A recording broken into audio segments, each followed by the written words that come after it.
Salut à tous, juste pour bien vous rappeler que nous avons développé le nouveau partenariat avec Rebel Forge. Vous utilisez le code WarAmateur sur ce site internet et vous aurez 20% de réduction sur vos figurines et vos achats, même vos peintures, vos décors, etc. Donc n'hésitez pas, tous les liens sont en description. Bon visionnage.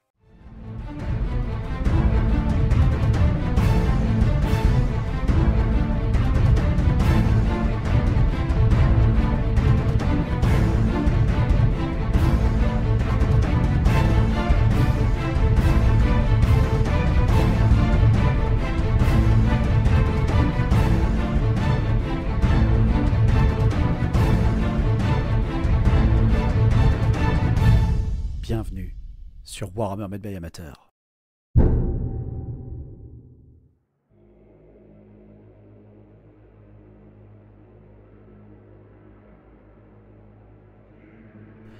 Loin, à l'est du vieux monde, se dressent les montagnes des larmes, qui abritent une espèce de monstre anthropophage appelé les ogres. Ceux-ci sont animés par une faim insatiable, et un ogre isolé peut détruire un village si son énorme ventre est vide. L'appétit d'un ogre est si grand qu'une tribu de ces êtres en marche est à même de dévorer des armées, d'écraser des villes et de raser des empires sans pour autant être rassasiés.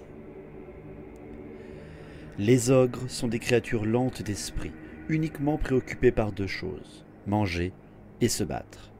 Et encore, le combat n'est vu que comme un moyen de s'assurer un bon repas. Ce sont des monstres corpulents, capables d'engloutir sans broncher tout ce que leurs grosses mains amènent à leur large bouche. Ils sont perpétuellement affamés, et avec un peu de temps, leur estomac est capable de digérer n'importe quoi, qu'il s'agisse d'un ennemi en armure complète ou d'un mammouth originaire de leur pays natal. On raconte que la seule manière d'échapper à un ogre est de réussir à le convaincre que vous lui rapporterez plus de nourriture vivant que mort. Un ogre fait 2 fois la taille d'un homme et s'avère bien plus dangereux. Son ossature épaisse soutient de vastes poches de graisse qui lui permettent de résister au froid et font aussi office de protection naturelle. Ses aisselles dégagent une odeur épouvantable, ses moustaches sont décorées de reliefs de ses repas, tandis que la peau pâle de ses bras et de son torse est couverte de pellicules de graisse poisseuse, car l'hygiène n'est pour eux qu'un concept totalement étranger.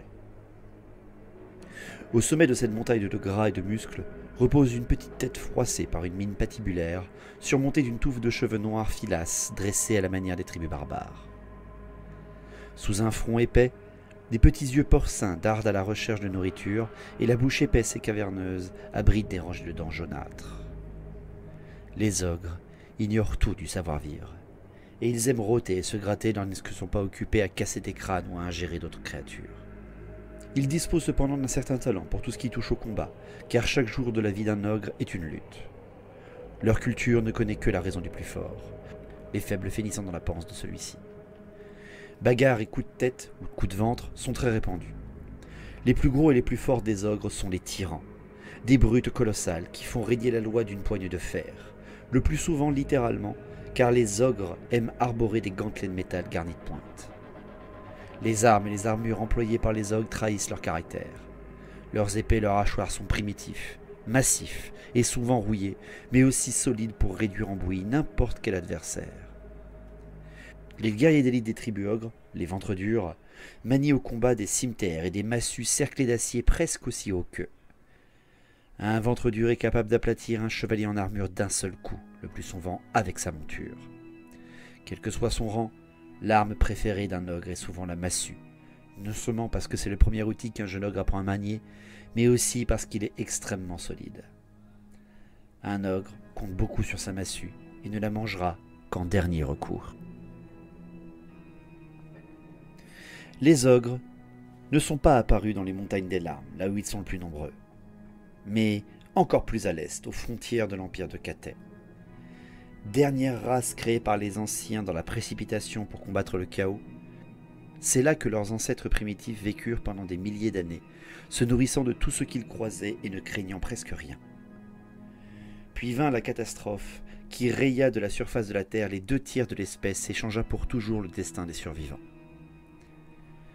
Certains érudits pensent que le désastre qui s'abattit sur les ogres était l'expression du déplaisir du chaos.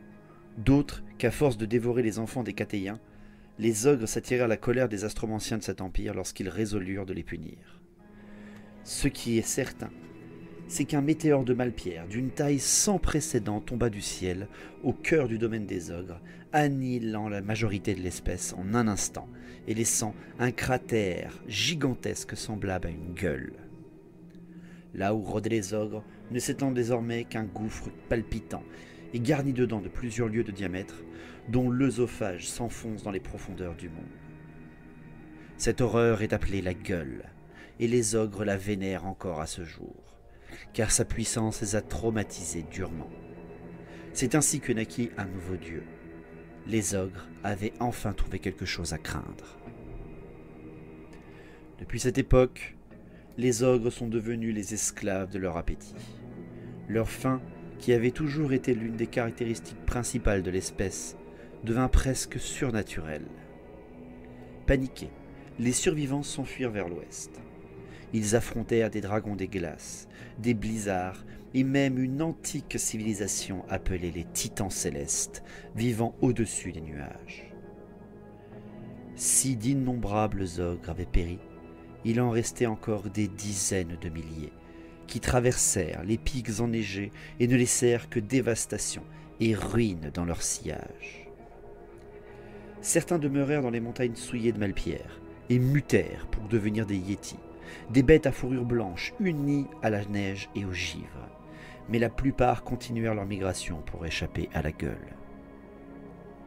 Ils finirent donc par atteindre les montagnes des larmes, qui accueillaient une vaste concentration de gigantesques bêtes de cavernes velues. Ils y chassent, mangent et parfois chevauchent les bêtes des cavernes qui y vivent, le rhinox, le férox, ou certains des plus grands colossaux mammouths étant les plus répandus. Sur les contreforts de ces montagnes vivent également les Gnoblars, une race de gobelins au nez hypertrophié, trop faible pour se défendre contre les prédateurs des terres sombres ou des montagnes. Ils servent donc de porteurs et de bêtes à tout faire auprès des ogres en échange d'un certain degré de protection. La plupart ne sont pas mangés, appréciés dans leur humour par les grands ventripotents ogres qui les acceptent en leur sein. Ce pays apparut tel une terre promise aux ogres, car il leur permettait de se repaître à satiété de ces immenses animaux et d'établir leur camp dans les pics tout en restant loin de l'influence corruptrice de la gueule. Cela n'empêche pas les ogres actuels de continuer à la vénérer, de communier avec elle par le biais de pouvoirs chamaniques de leurs bouchers, leurs sorciers, de décorer leurs plaques ventrales et leurs bannières d'icônes la représentant, et de jeter les meilleurs morceaux de viande dans des fosses bordées de pieux lors de festins. Pour les ogres, manger et adorer leur dieu est un seul et même acte. Plus récemment, le peuple ogre a prospéré sur la riche viande de la faune des montagnes des larmes. Il a appris la valeur de l'or, et bien des tribus se sont enrichies en formant des armées brutales pour écraser toute opposition et s'emparer de ce qu'ils ne pouvaient pas dévorer sur place. Créatures nomades, les ogres se sont battus aux quatre coins du monde dans leur quête de choses nouvelles et nourrissantes.